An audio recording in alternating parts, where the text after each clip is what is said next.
What's up, y'all? Happy Monday. We are working on what used to be one of the leaders of small block Ford Nasty, now LS swapped. We got Bloodbath here. Mason's been working on it. This is Chase's car. We are going to do a little fabricating on this guy here, make a quick, easy, simple charge pipe, as simple as it comes. Very straightforward. It's not going to be pretty, but it's going to move air from here to there, and that's all we got, trying to be as cost effective as possible. Got some stuff from Race Parts Solutions. Went with the 11 gauge. I prefer using the 11 gauge. One, it's easier to weld. Two, it's a whole lot thicker, so it's a whole lot stronger. Haven't had any issues with the 11 gauge as far as blow off valves or breaking welds or anything like that, or just actually breaking material. We got aluminum V-band for the throttle body, and we got this GT55 4-inch outlet with the O-ring in it for the compressor cover. So, like I said, try to keep it as cost effective as possible. 245s. Not ideal. I mean, I'd preferably like to do it like the Black Sheep, where the turbo's clocked down here and then run a 90 and then snake it back here so it's nice and low by the exhaust and then go up to it. But keeping cost in mind, keeping it as budget friendly as possible. We're just going to get it done with what we got here. I think do I have another? This is another 4-inch. I got the 45s in stock. 4-inch 90s. I don't think I have in stock. 4-inch 90s. I think I do have a 4-inch 11 gauge 90 in stock. So I mean, really, I think the cost is about the same, but damn, something just like that. Just trim it down, just go straight in there. No, we're gonna try to kick it back with a 45 to here, and then try to make it look as nice as we can with the options that we have. So Race Parts Solutions for all your aluminum materials. 11 gauge is my recommendation. Get your stuff and get to welding. So we're gonna be welding today with this Alpha TIG HP 201. This is Travis's welder. Travis is letting us borrow it because our Miller welder is broken.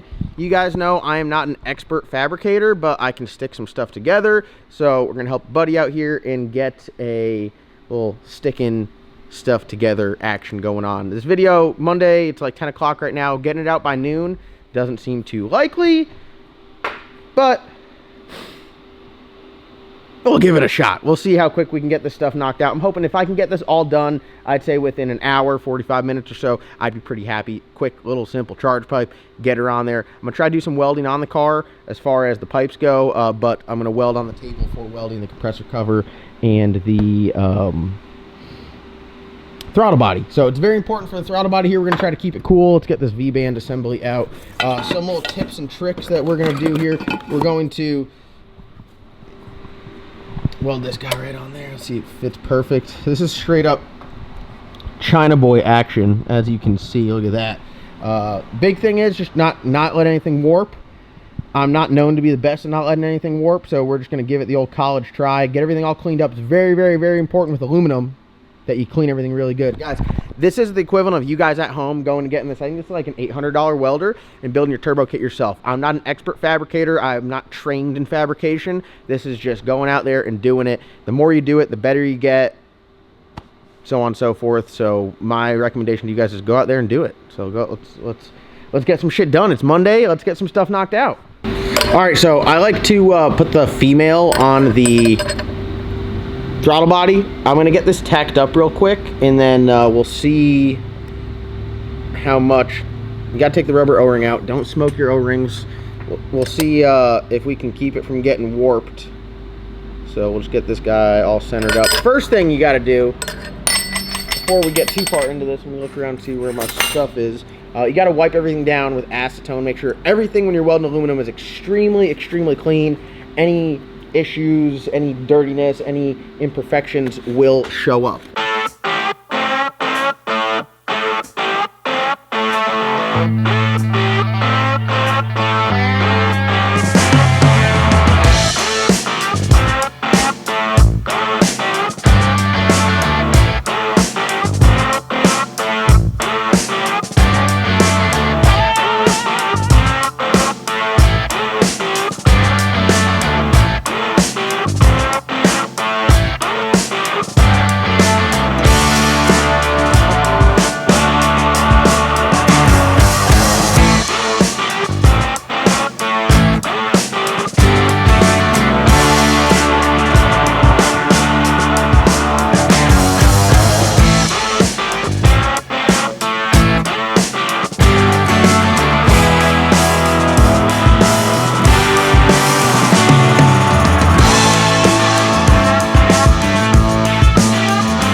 All right, y'all, getting some minor fabrication going on here. I really don't know what I'm doing here, so I just start from one end and work to the other. So I'm starting from the turbo and work to the throttle body. I already got the V-band on the throttle body. This is the adapter flange, just a GT55 outlet to 4-inch. 4-inch. I found some 11 gauge 90 here, so I'm gonna swap them out of 45. Might use an extra one, just make it a little bit more expensive, but make it, I think the cost is like, I don't know, 40 bucks. So for 40 more dollars, you can make it look a whole lot more nicer.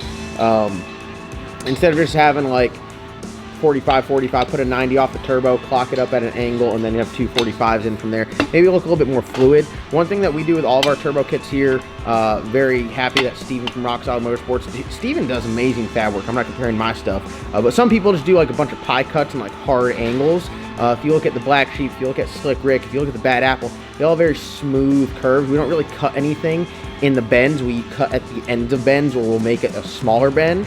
That way you don't have a bunch of small pie cuts and welds. I personally don't like that look. The titanium exhaust stuff, that's the way to do it. I think that looks great, but as far as like the aluminum or the hot side out of stainless, we try to make it all smooth. Also, doing it like that, you have less failure points. So we're gonna get this tacked up here in the flange. I guess I could weld this out. This is the compressor cover flange.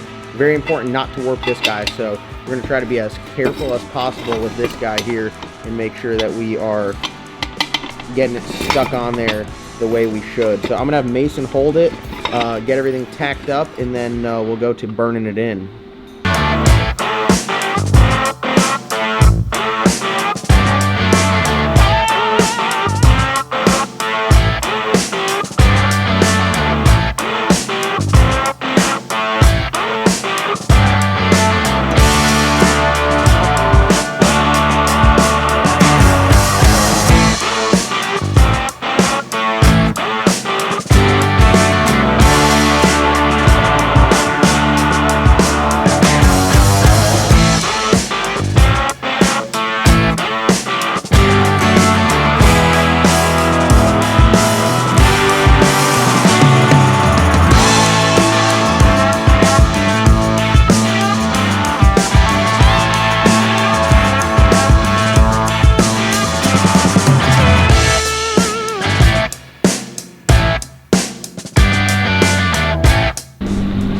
All right, we got our two bends how we want them. I usually try to work one way to the other, but I know how I want this to look, like the Black Sheep coming out, and not go like straight like, I mean, really, honestly, you could have just clocked this son of a gun all the way up here and done one of those Johnnies, but I didn't think it looks good. I want it to look good, especially if people are gonna be like, oh, John did that. Like, now here we go. But look at your boy on the welds, okay? Oh, yeah, they're looking. Look at your boy on the welds.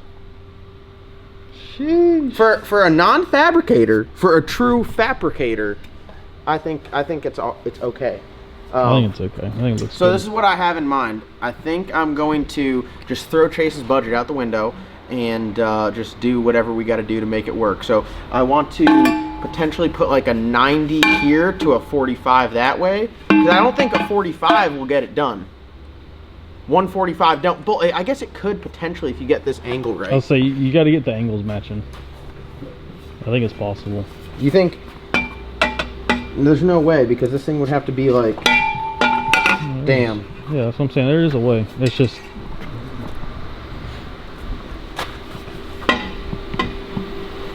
You're playing Tetris right now. There's a few different ways you can go about this. But doesn't that look like hammered ass like that though, or no? Like from the front? I mean, where like the charge pipe is like up? Yeah, it like, definitely looks better when it's like clocked way down, like that. Yeah, it definitely looks better. So are we going for looks or for ease? Looks or ease? Let's look at the Black Sheep here. Yeah, let's take a look around at some other turbo kits and maybe. So,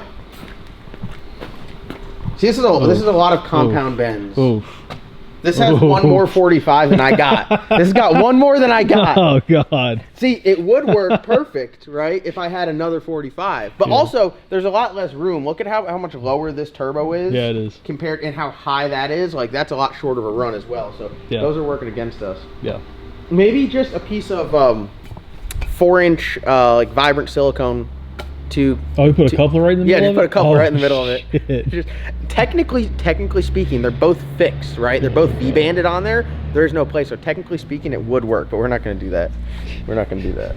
It wouldn't blow the pipe off. It would just blow the coupler up. All right. I know. Oh, I have more 45. Damn, Chase. Sorry about it, bud. Shit's getting expensive. Oh yeah, 11 gauge too. Ooh. Shit's getting. Oh, this one's shorter, so it might give us a better. Oh man. Better idea. Maybe if I cut it down here, 45, 45. Yeah, 45, 45, 45, 90. You owe me a cola, my boy Jinx. You can't even drink those. I can't drink some of that diet. All right, so here's the question. I'm gonna leave this the long run, in case it sticks out the hood, right? I don't know what hood, if they're on a stock hood or anything like that. I'm gonna cut back here to this 45 and put that on there. Yeah. And then we'll cut there, and then we'll 45, see. 45. The way I build these turbo kits is absolutely ignorant. I don't do any measuring. No. I'm just like, hey David, should I just cut this without measuring? David's like, no, I wouldn't. And I was like, I do everything just like that. So here we are. All willy-nilly. Also, I just want to know, like, some fabricators out there. Now, mind you, I'm not talking smack to any fabrication that I've had done, but like, we're gonna knock this thing out in like 2 hours. Why is it taking them 4 weeks to do it? Am I wrong? Like, seriously, am I wrong? And that shit's all welded out. Technically speaking, I could have potentially 3 more welds to do, and it is.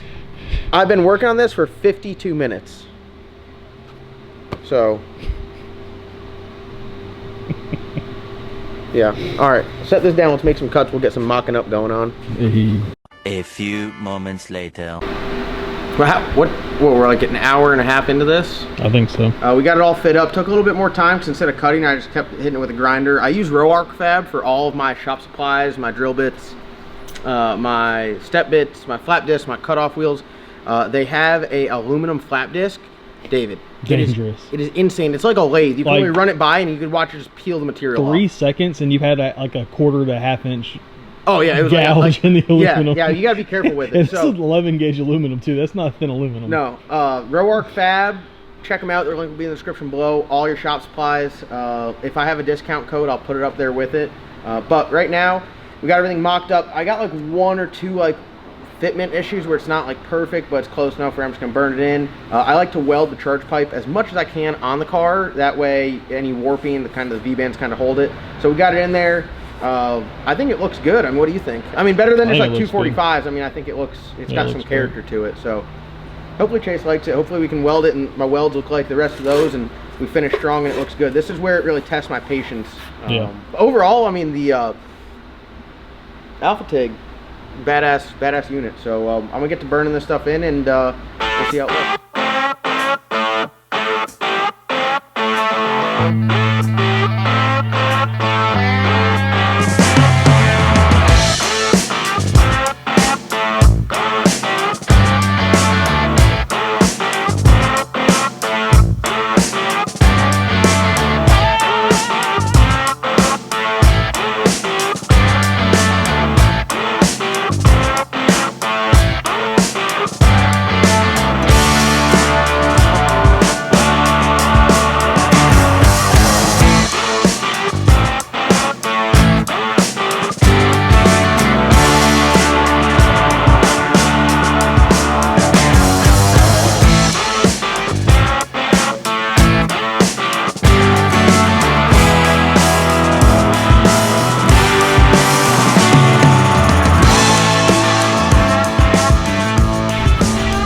Looking like Father Hopscotch. Big Father Hopscotch vibes there. Unlike Father Hopscotch. Well, I don't know. They do turbo LS stuff, so I mean, we'll give them that. We got the charge pipe all on there. We have to add a blow-off valve, which we'll probably put like right here. Which when we put that in there, it'll probably mess up and put everything else in even more of a bind there. So yeah, everything's on there good. The welds. I mean, how do the welds look? I mean, look good to me. This right here looks good. I'd say that looks good. This right here looks okay. This right here looks pretty good. I mean, all of the exposed welds are good. Down here on the backside, there was one spot where it's just so contaminated, I could not get it out. But we got her on there. Everything's looking good. I'd say, does this give you like an LS Nasty vibe with the turbo kits, all smooth, everything like that? If you stand from back here, it looks really good. Yeah? Yeah, so like, that's what we're going for. Saying it's a 10-footer? We want it to look really good, like going 180 down track. That's what we're going for. So, don't compare Matt's welds to my welds. But from 10 feet, they all look the That's really same. good, doesn't it? No, Matt is a good welder. Like that one looked really good. Yeah. Look how straight they are too. Like he's very straight. Yeah, and I'm over there like this, like just needing something to eat. Alright guys, well, that's going to wrap it up. Thank you guys for watching. That's how you build a charge pipe. We started at 11. We got done at 1, really. We've been just standing around for the past 20 minutes. I'm going to edit this video and hopefully get it out to you guys by like 2:30. It's Monday, though, so enjoy your Monday. Hope you have a great day. When you get home from work today, go and work on some shit. The weather's starting to turn. It's almost race season. It's time for you to get shit done. So we're in here getting stuff done. We're going to see you guys down in Georgia next week. And better go and subscribe. That's all I'm saying.